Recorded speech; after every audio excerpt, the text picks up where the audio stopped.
You ever sit in a room with someone you love and feel like you're both ghosts in your own house? My name is Julian. I'm 38 years old and I live in Seattle. I've been with Karis for 9 years. Married for 6. I work as an operations officer at a startup that exploded out of nowhere 3 years ago. Long hours, constant pressure, but I've always found a kind of peace in routine. Karis used to understand that. Hell, she used to move in rhythm with it. Back then, we didn't need big declarations or dramatic gestures. We had Saturday mornings at Café Loon. We had matching mugs that nobody else was allowed to use. We had that one playlist we played while folding laundry, and our stupid silent signals at parties. Her foot nudging mine meant, save me, and my 2-finger touch on her back meant, we're leaving soon. We had a language and no one else spoke it. Karis and I were never the couple who made out in public or posted anniversary countdowns on Instagram. We were quiet people. She was the dreamer, the artist. I was the steady one. I like being that. The guy who always kept the fridge stocked, who remembered to book the oil change and knew exactly when she needed quiet more than comfort.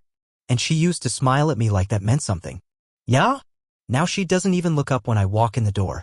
The first time I noticed the shift, I was getting ready for work. She used to mumble a half-asleep "love you, babe" from the bed when I left in the mornings. That day, she just rolled over. Not once. Not twice. A full week went by without her saying a word before I left. I started pausing at the door on purpose. Waiting. Nothing. I told myself she was tired. We're all tired. Maybe it was the seasonal slump. Maybe she was stressed about the gallery or her mom again. She didn't say much, but I kept hoping the silence was temporary. I still went on the Saturday cafe runs. Still brought her coffee the way she liked it, half oat milk, 1 pump vanilla, extra hot. But she stopped sipping before I finished my own. Just left it on the table to cool into nothing. I tried not to panic. I convinced myself people grow in and out of phases. That it was a bump. A lull. But then came the real gut punch, the playlist. One night I came home early and heard music playing. Not our playlist, just some random mix off Spotify. No familiar transitions. No song that reminded me of our road trip to Mendocino or the rainy Tuesday we slow danced in the kitchen. I stood there listening to it for a full minute before walking in. She didn't even pause it. I know it sounds small. Insignificant, maybe?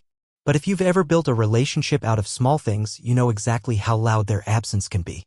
We used to move in sync. Now I'm walking alone. I don't want to admit it, but sometimes I sit in our living room and try to catch her eye. Just one glance. One spark. She always looks through me like I'm made of glass. And maybe I am.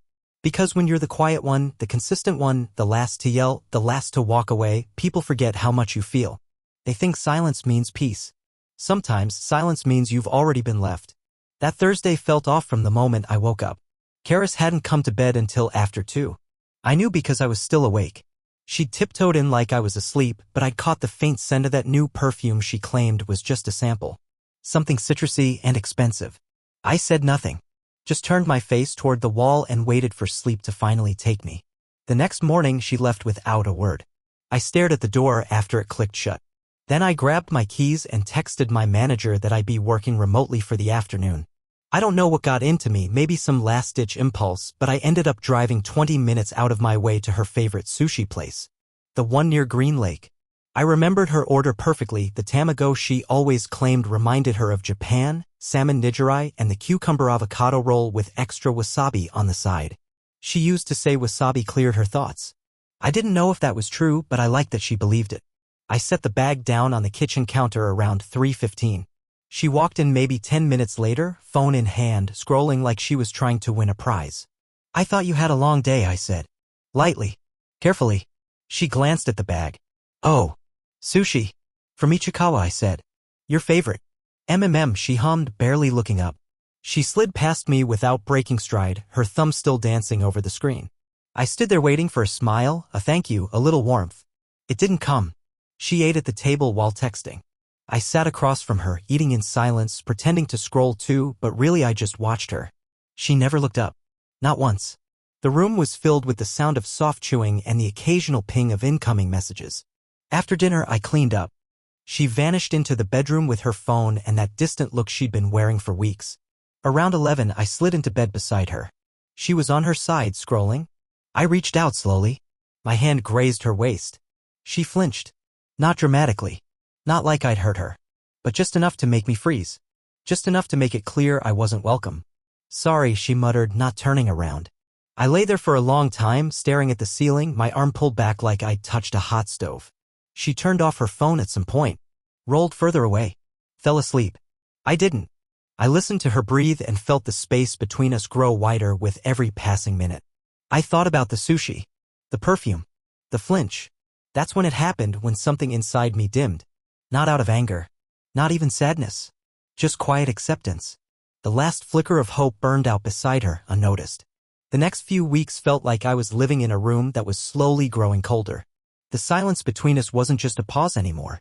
It was a distance that stretched further every day until I could feel it like a physical weight in the space between our shoulders. Karis had become an expert at avoiding my eyes. She'd leave the room when I came in or adjust her position on the couch so her back was to me.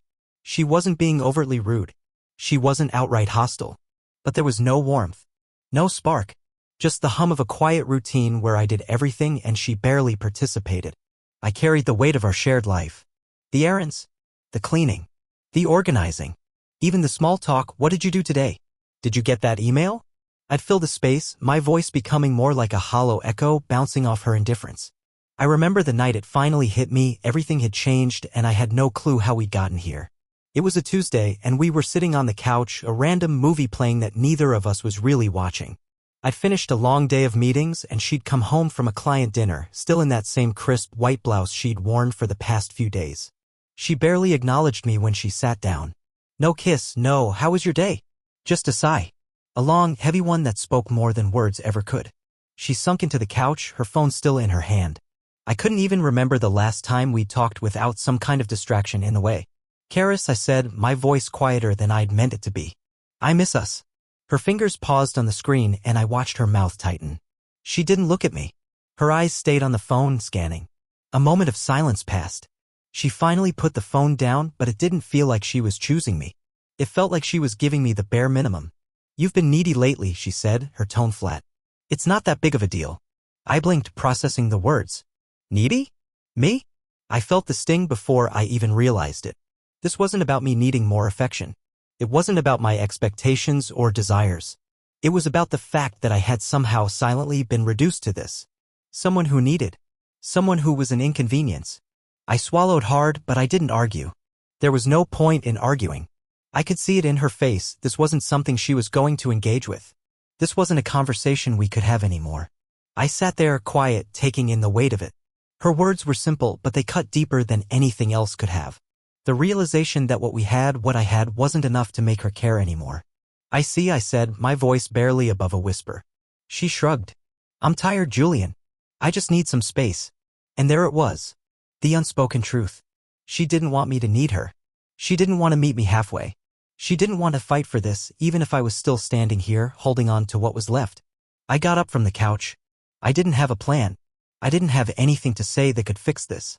So I walked out of the room instead, left her sitting there, a world apart from me in the dim glow of the TV screen. That night, I didn't sleep.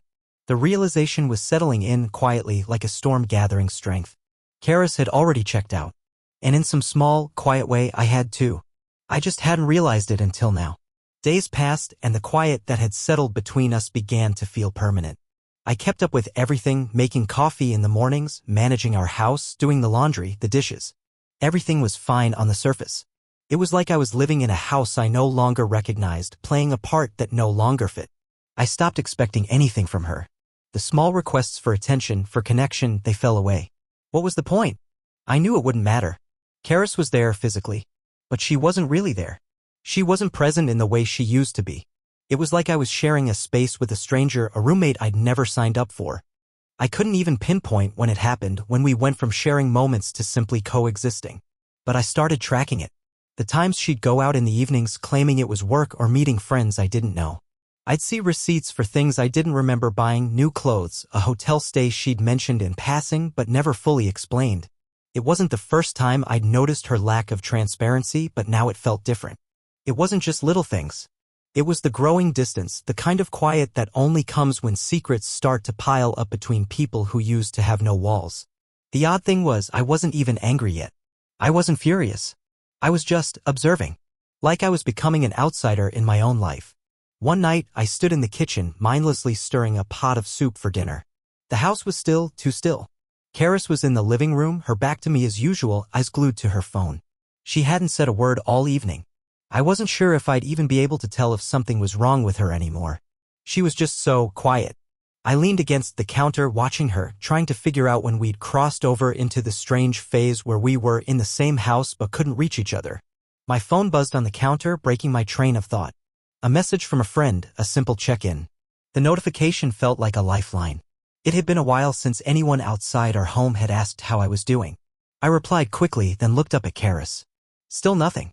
Her fingers moved across the screen, tapping away as if I weren't even in the room. The silence between us had grown so thick I could feel it in my chest. It wasn't long before I found myself quietly examining the financials again, tracking spending, looking for any sign that she might be hiding something more. I'd stopped asking her where she went at night. I'd stopped asking her if she was okay. She'd told me months ago that she didn't need to be constantly checked on, that she had her own life to live, her own space to breathe. But in that silence, something was changing. I wasn't just concerned anymore. I was starting to feel like a ghost in my own marriage. The real shift came when I found her perfume receipt tucked under a pile of papers on the coffee table. It wasn't just any receipt. It was from a high-end boutique she'd visited 2 days ago, right after a dinner meeting I didn't remember her mentioning. There were other purchases, too, some expensive dinners, tickets for something I hadn't been invited to. I sat down, the paper crinkling in my hands, and for the first time, the faintest twinge of something cold settled into my gut. I knew what it meant and I didn't want to face it. But there it was, as clear as the words on the receipt. She was hiding things from me. It was subtle at first, like her sneaky way of checking her phone when I came into the room or her sudden change in routine. But this felt different. I tried to push it out of my mind, tried to tell myself it was just my paranoia getting the best of me. People have lives outside of their relationships, right? But the more I sat there, the more I realized that what was fading wasn't just her presence. It was me. I didn't say anything that night. I didn't confront her. I just kept my eyes down, pretending I was as numb as she was, letting the silence fill in the spaces between us. But I wasn't numb. I was watching. Watching as she slipped further away, and I stayed rooted in the same spot, holding the weight of a life I wasn't sure I belonged in anymore. The quiet was getting louder. It was a Wednesday night when I stumbled upon it completely by accident, like one of those moments where everything aligns just to knock you off your feet. I had taken the night off from work, trying to get a little space from the pressure at the office. The house was empty except for the faint hum of the refrigerator and the distant sound of Karis's voice on the phone in the other room. She'd been on the phone a lot recently, more so than usual. But I'd stopped asking who it was or why she spent so long chatting. It wasn't like I didn't trust her, at least that's what I used to think. But something had changed. I could feel it even if I didn't want to acknowledge it. I had just finished putting away some laundry when I noticed her iPad on the kitchen counter. She had left it there, still unlocked, sitting face up like it was waiting for me.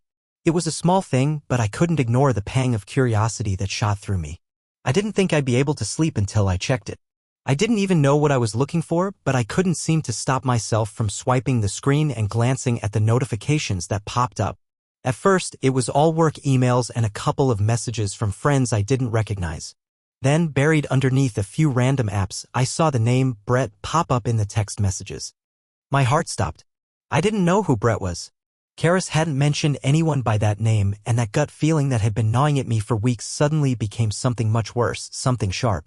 I hesitated, my finger hovering over the screen. I didn't want to look. I didn't want to betray her like this. But my thumb slid against the glass, and before I could think better of it, I was scrolling through the messages. The first one that caught my eye was sent a few days ago. Brett, I miss you too. It's been too long. This weekend? I'll book the hotel. My stomach twisted as I read the rest. It was all coded, casual, a conversation about a weekend getaway that seemed like nothing more than a few flirtatious exchanges.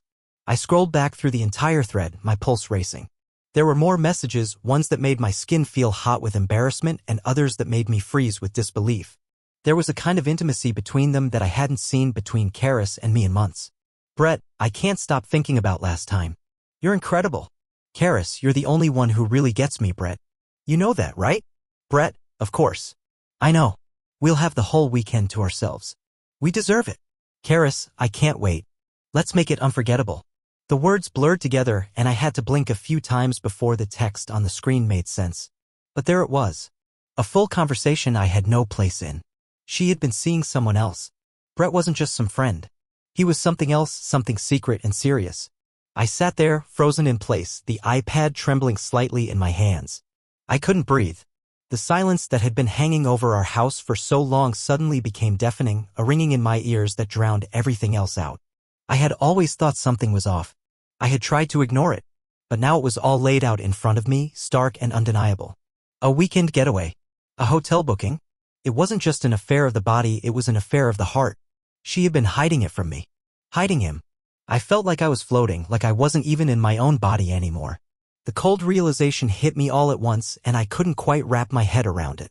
Karis had been keeping this from me for who knows how long. And all I had been doing was existing alongside her, waiting for a change that was never going to come. I knew what I had to do next. There were too many pieces to ignore now. I needed answers. I needed to know everything, how long, how deep, and most importantly, why. But for now, I did nothing. I couldn't move.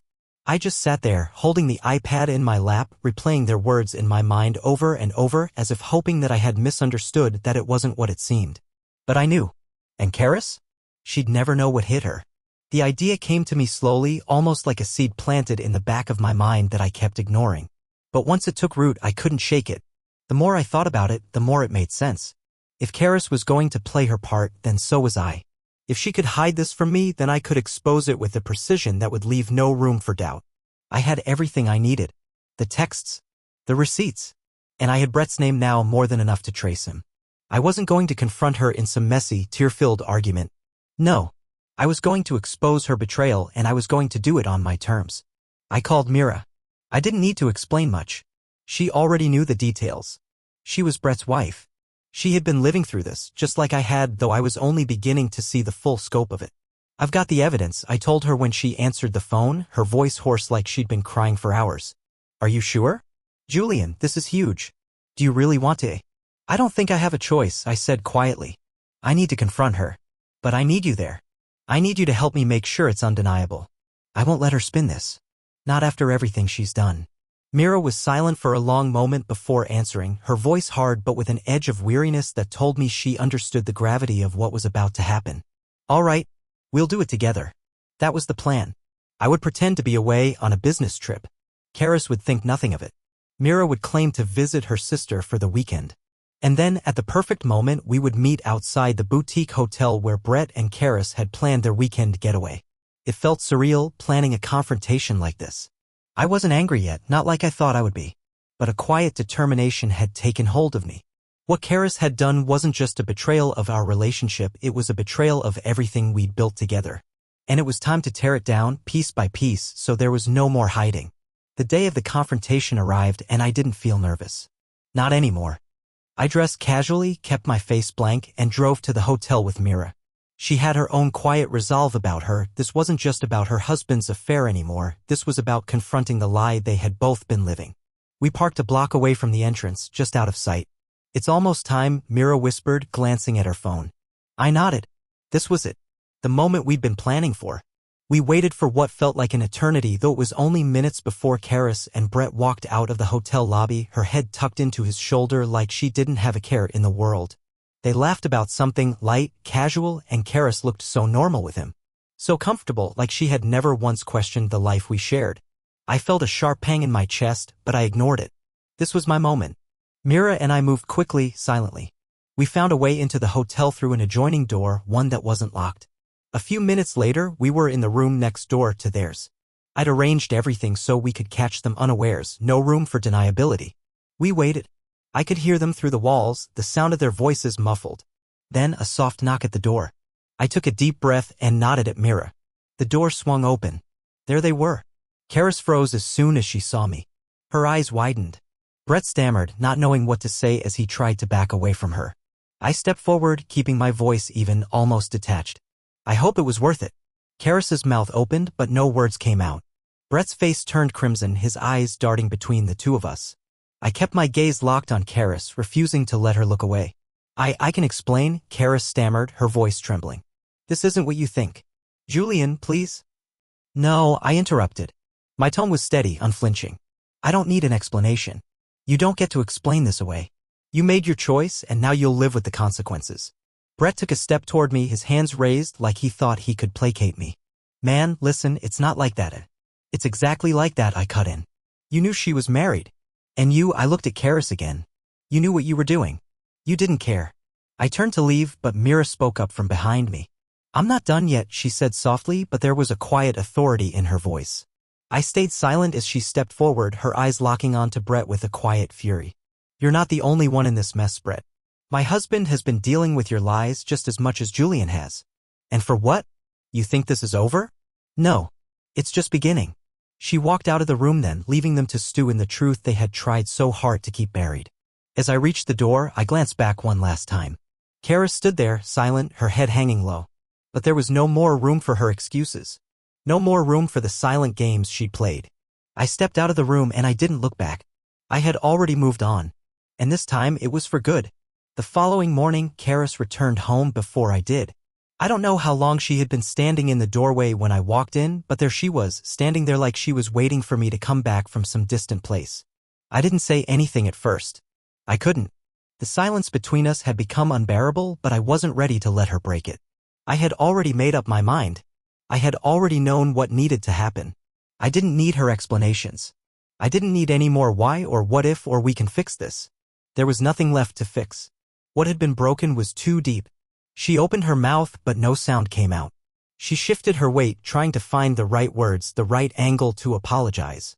I saw it in her face, the desperate need for validation, for forgiveness, for something that would make all of this go away. But she didn't get that. Not from me. Not anymore. I walked past her, headed straight for the kitchen. I knew she would follow me. I didn't look back. The weight of her footsteps behind me confirmed what I already knew. She hadn't given up on trying to get through to me. You don't have to be like this, Julian, she said, her voice trembling. Please, just hear me out. I didn't mean for any of this to happen. I never wanted to hurt you. I kept my back to her as I opened the fridge. I had no appetite. My hands were shaking, but I hid it behind the cool metal door. I wanted to scream, but I didn't. Instead, I asked, my voice low and cold, what did you want, Karis? What did you think was going to happen? I don't know, she whispered, her voice breaking. I thought I could balance it. I thought I could still love you, still have this life, and she trailed off, staring at the floor like the words were too much for her to say. I was wrong. I'm so sorry. Please. Sorry? I said, turning to face her for the first time. That's all you have to say? I laughed bitterly. You threw everything away, Karis? And for what? Because you thought you could have both? You thought I wouldn't notice? She flinched, but I didn't care. I wasn't angry, not yet, but the numbness was starting to wear off. The truth was starting to sink in fully, and I knew there was no going back. I don't even know who you were anymore, I added quietly. The words cut through the air between us. The person I thought I was married to, the woman I trusted with everything, she's gone. I'm still here, she said desperately, taking a step toward me. I'm still me. Julian, please, don't do this. Her eyes were filled with tears, but I didn't feel anything. Not sympathy. Not sadness. Just a hollow, aching emptiness that threatened to swallow me whole. I stepped back, putting space between us. I couldn't stand the closeness anymore. The touch that used to bring me comfort now made my skin crawl. I don't think you understand, I said, keeping my voice steady. You ended this, Karis. Not me. You ended us. I went to the counter and picked up the folder. I had prepared everything in advance, every email, every text, every receipt, everything that would prove just how far this betrayal went. She saw me holding it and took a step back, the color draining from her face. What is that? She asked, her voice shaking. I opened the folder slowly, methodically. The silence stretched on between us, thick and suffocating. I've been documenting everything, I said calmly. Everything you've done. I need you to see this because this is the last thing I'm giving you. After this, there's nothing left for us to talk about. I slid the divorce papers across the table toward her. You've made your choice. Now I'm formalizing it. Her eyes darted to the papers, then to me, a flicker of panic flashing across her face. Please, Julian, don't do this. We can talk. We can fix this. I shook my head, my heart pounding in my chest. No. You don't get to fix it. Not this time. I turned and walked out of the kitchen, leaving her there, staring at the papers, the weight of the finality settling over her. I didn't look back. I didn't need to. This was it. We were done. And for the first time in months, I felt something that wasn't pain or confusion. It was relief. For the first time in a long time, I was free. I moved in with my brother, Michael, a couple of days after I handed Karis the divorce papers. He lived in a small apartment on the other side of the city, nothing fancy, but it was quiet and comfortable. More importantly, it was mine. It wasn't filled with the remnants of a life I was trying to leave behind, a life that had already started to feel like a memory. Michael didn't ask me questions, not right away. He didn't press me for details. When I walked into his place with just a suitcase and a couple of boxes, he just nodded, grabbed a beer from the fridge, and handed it to me. "You okay?" he asked, his eyes a little cautious. He knew me well enough to know I wasn't okay. But I didn't feel like talking about it. "I'm fine," I said, taking the beer but not really drinking it. "Just need some space." "Fair enough." He raised his own bottle, clinking it against mine. "Take all the time you need." And that was it. No advice. No, you can't let her do this to you, man. No anger. Just quiet understanding. The next few days were quiet too. Michael went about his life, his work, his own routine, and I fell into the kind of silence I hadn't known in years. It wasn't the silence of indifference like in my marriage. It was the silence of freedom. Of choice. I didn't have to check my phone every 5 minutes for a text from Karis. I didn't have to wonder if she was at the office or still out drinking with friends, avoiding me. I didn't have to sit through conversations where she told me nothing while I spilled my heart out like some kind of fool. For the first time in ages, I was breathing without feeling like I was suffocating. But the calls started. The messages. I didn't answer them. Not the first one, or the second, or the 15th. Karis tried everything. The text started out as pleading, "Please, Julian. Please don't do this. I made a mistake. I'm sorry." Then, as the days wore on and I didn't respond, they became more desperate. "I'm not ready to let you go. We can fix this. I'm willing to do anything, please just talk to me." And then the guilt trip started. "You're breaking my heart. Don't you care?" I ignored them all. I couldn't afford to let her worm her way back in. I couldn't afford to be weak again. Michael knew I wasn't taking the calls, but he didn't push it. One night, after dinner, he sat down beside me on the couch. "You know," he said, his voice a little hesitant, "she's probably going to keep reaching out. That's how she is. She doesn't like feeling like she's lost control. You just gotta make sure you stick to your guns." "I'm sticking," I said, staring ahead at the TV but not really watching. "I'm done with all that. I can't keep going in circles. She's not who I thought she was." Michael nodded, taking a swig from his bottle. "She's not. And she'll make you feel like you're the one who's wrong. Like you're the one breaking everything. But you're not." I smiled a little, the first real smile I'd had in a while. "I know. And that was the truth. I knew. I wasn't the one who had broken us. I wasn't the one who'd destroyed the trust, who'd gone behind my back, who'd chosen someone else over what we built. She had. And no matter how hard she tried to pull me back into the mess, I wasn't going to fall for it." The weeks went by and slowly I started to feel like myself again. I slept better. I ate without that dull ache in my stomach. I spent more time with Michael, even just sitting in silence while we watched the games or played video games like we used to. It was easy to forget the mess I'd left behind when the world felt so clear in front of me. But it wasn't just the calls. Karis's attempts to reach me kept coming, more insistent now. And it wasn't until the lawyer's office contacted me about mediation that I realized I wasn't just moving on in my own quiet way, she was still trying to tear apart what was left. The mediation came and went. It was civil, but it was also final. She didn't apologize. Not once. She didn't beg for a second chance. No, this time she was too busy pretending she'd done nothing wrong. I left the session feeling like I'd made a clean break. She wouldn't have me again. Not in any way that mattered. And that was when I realized I was done. Not just with her, but with everything she represented. The lies. The silence. The waiting. I wasn't the one who needed fixing. I was the one who needed to be free. And finally I was. A few days later, I ran into Karis while I was picking up groceries. She didn't see me at first. She was standing in front of the bakery section looking lost in thought. When she turned, her eyes met mine. She froze. I saw the flicker of panic cross her face. I knew she expected me to feel something. Maybe anger. Maybe hurt. But all I felt was a calm kind of finality. "Julian," she said softly, like she wasn't sure what else to say. I didn't respond at first. I just stared at her. She had been the center of my world for so long, and now she was just another face in a crowd. Another chapter in my past. "Are you happy?" she asked.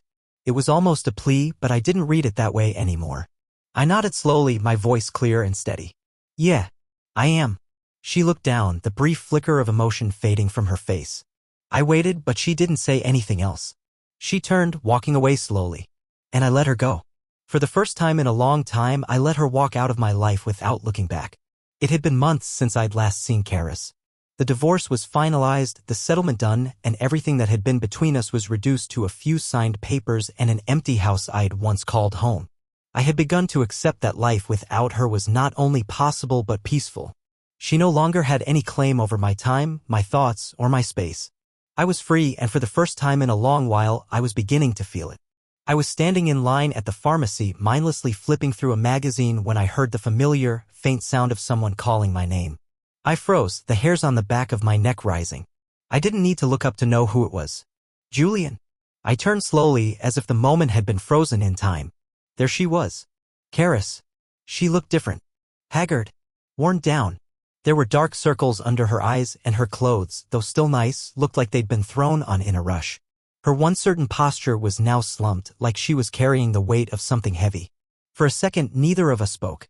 It felt like the world had shifted again, like I was transported back to the time before everything had crumbled. But the difference now was that the tension was gone. There was no lingering ache in my chest, no gnawing need to fix things. I'd let her go, and she had let me go too. "How have you been?" she asked softly, her voice strained. I could hear the hesitation, the uncertainty behind her words. She didn't know what to expect from me now. And for the first time, I realized I didn't know what to expect from her, either. I smiled faintly, keeping my tone neutral, even kind. "I'm doing well. Better." She nodded, as if she understood the weight behind the simple words. "I'm glad to hear that," she said quietly. Her gaze dropped to the ground between us, and she shifted her weight uncomfortably, like she was debating whether to say more. "I've been thinking about everything. A lot." I waited, but nothing else came. There were no apologies. No grand gestures. She was just standing there, looking at me like a ghost of the woman I once knew. I took a deep breath, letting the silence hang between us for a moment longer. Then I spoke, my voice calm and sure. "I don't think about it anymore. Not like I used to." Her eyes met mine, and for the first time I saw the vulnerability there, the kind of vulnerability that came from losing everything. "I think about it," she whispered. "And I regret it. I just wish I could make it right." I looked at her for a long moment. There was nothing in my chest anymore. No bitterness. No longing. Just a quiet understanding that this fleeting moment, this brief interaction, was all we had left. I nodded once, the finality settling in. "It's too late for that, Karis." She nodded back, her shoulders sagging under some invisible weight. "I know. I just needed to hear it." I took one last glance at her, and with a small, almost imperceptible shake of my head, I turned and walked away, my steps sure and steady. I didn't look back, and I didn't feel anything but peace. I was free.